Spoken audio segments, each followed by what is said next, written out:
que é o fator que mais limita a produtividade? Se você tivesse que olhar e falar assim, olha, esse fator é o que mais limita. Sem isso aqui a gente não produz. Qual que é? Água. Perfeito, água. Sem água não produz, pô. Não tem como. Qualquer cultura é completamente dependente da evapotranspiração. Vamos falar sobre água muito daqui a pouco, com o Luan.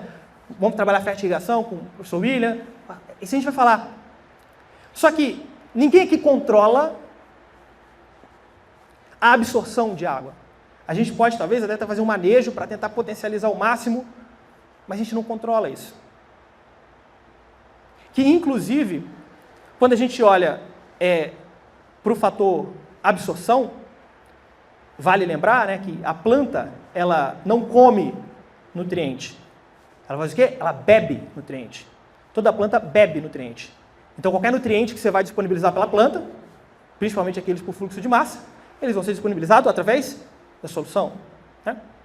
Então, assim, a planta ela bebe. Se a planta ela bebe, a primeira coisa que a gente tem que pensar é por onde? No sistema radicular, não é verdade? O sistema radicular é para fazer com que ela consiga absorver.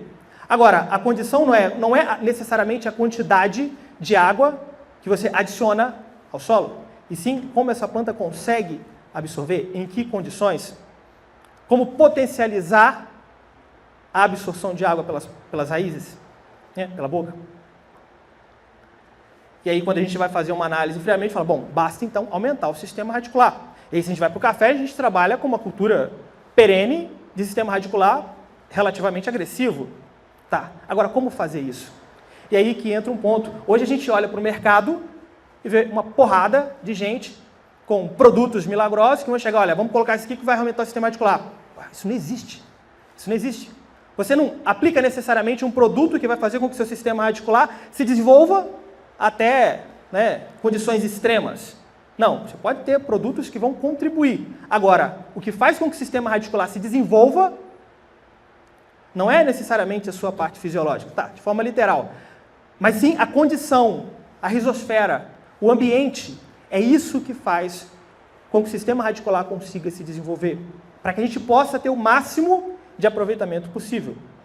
E a gente fala assim, pô, beleza, Daniel, já entendi isso daqui. Agora, por onde começar? Bom, eu costumo, na verdade, assim, para ficar muito mais fácil o entendimento, e eu sempre utilizo isso aqui de forma tento fazer isso de forma mais didática possível, os 4 fatores principais que vão fazer com que eu crie um ambiente radicular favorável e, ao mesmo tempo, melhore a disponibilidade de nutrientes. Tá? Eu chamo de pirâmide mágica, porque eu não achei outro nome, na verdade.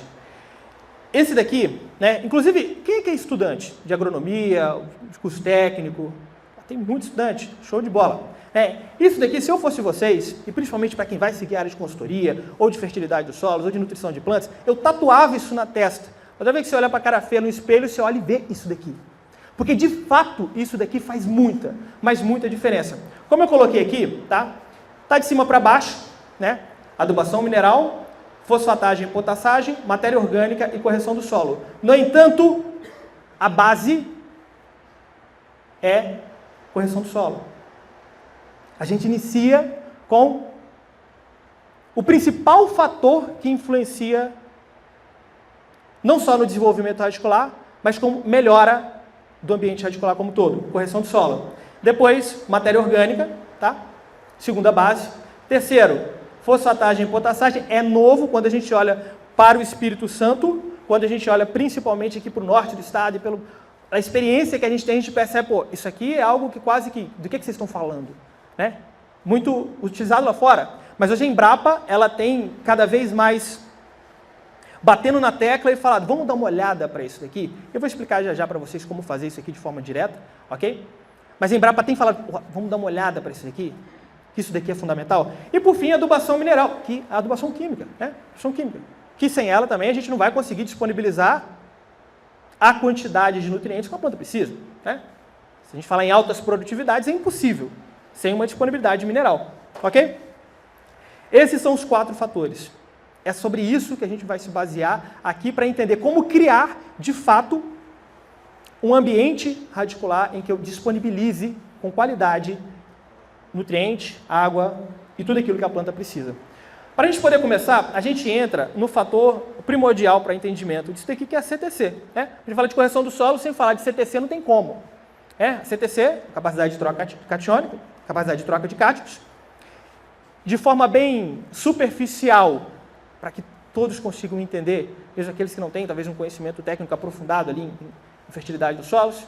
O solo, lá no solo, a gente vai encontrar placas com cargas negativas. Placas essas que são formadas principalmente por argila e matéria orgânica. Né? Elas têm placas com cargas negativas, chamadas de coloides. Tá? Ele está lá, você não vai conseguir ver, mas ele está lá. Essas placas com carga negativa. Se você tem mais argila, mais matéria orgânica, você tem mais dessas placas, mais cargas negativas. Você tem menos argila, menos matéria orgânica, ou seja, um solo talvez mais arenoso com pouca matéria orgânica, essas placas diminuem. Ela é completamente paralela à CTC. Se eu tenho mais dessas placas, se eu tenho mais desses coloides, minha CTC é maior. E o inverso é verdadeiro. Ok? E por que isso daqui é importante? Porque se eu tenho placas de cargas negativas, fisicamente a gente entende que ela atrai, e a gente usa a palavra principal para a gente aqui, adsorve, elementos de cargas positivas. Tá? Elementos de carga positiva. E é aqui que está o jogo. É aqui que está o jogo. Esses elementos de carga positivas que serão adsorvidos nessas cargas negativas. Quais são esses elementos? Cálcio, magnésio, potássio, sódio, hidrogênio e alumínio. Cálcio, magnésio e potássio é a galera boa do negócio. É eles que a gente quer. Cálcio, magnésio e potássio são bons. É ele que a gente quer. Hidrogênio e alumínio são ruins. É o que a gente chama de acidez. A acidez no solo é formada por hidrogênio e alumínio. Tá? Temos também o sódio. Sódio, algumas áreas vão ter, outras não. Até 5%, 4% não há problema. Acima disso, a gente já entra no processo de salinização do solo, né? A sodização, na verdade. Tá? E aí a gente tem uma jogada. Se eu tenho lá 10 cargas negativas no solo, essas 10 cargas negativas vão ser preenchidas por alguém. Ou elas vão ser preenchidas por cálcio, magnésio, potássio, sódio, ou vai ser por hidrogênio e alumínio. Se eu tenho mais de um, eu tenho menos de outro. Vamos dar nome a essas paradas aqui. Cálcio, magnésio e potássio é o que a gente chama de bases. Hidrogênio e alumínio vamos chamar de acidez. Então, se eu tenho mais base, eu tenho menos acidez. Se eu tenho mais acidez, eu tenho menos base. O que eu quero, mais base e nenhuma acidez. Principalmente alumínio, que é tóxico para as plantas. Aí, quando a gente traz para o café conilon, principalmente no desenvolvimento inicial. Tá? Então, eu quero mais cálcio, magnésio e potássio, quero menos hidrogênio e alumínio, ou nada de alumínio. Só que a gente tem aqui também uma questão de proporção, que daqui a pouquinho isso daqui vai fazer sentido para vocês, quando eu vou falar sobre fosfatagem, sobre potassagem, isso aqui vai fazer sentido, tá? Que é o seguinte, dessa CTC eu quero pelo menos de 50% a 70% de cálcio. Trabalhos novos, já falo o seguinte, chega ao limite, 60% a 70% se puder, né? Depois, magnésio, eu quero de 10% a 15%, potássio de 3% a 5%, sódio menos que 5%, aquilo que eu falei com vocês, né? Isso aqui dentro da análise de solo é simples de fazer, é uma questão proporcional. Inclusive, a maior parte das análises de solo, essas que a gente usa aqui no Espírito Santo, por exemplo, já vem a porcentagem, né? A saturação de sódio, saturação de... enfim, está tudo lá. Então, o que eu quero é isso daqui. Agora, qual que é o problema? Hoje, a gente pega os nossos solos, aquilo que eu falava anteriormente, a gente olha para o produtor, olha para, principalmente, às vezes, o pequeno produtor, que às vezes não recebe uma assistência técnica, não sabe o que está acontecendo ali, ele simplesmente... anualmente, pós-colheita, ele vai chegar e falar, agora eu vou planejar a próxima safra, entre aspas, planejar.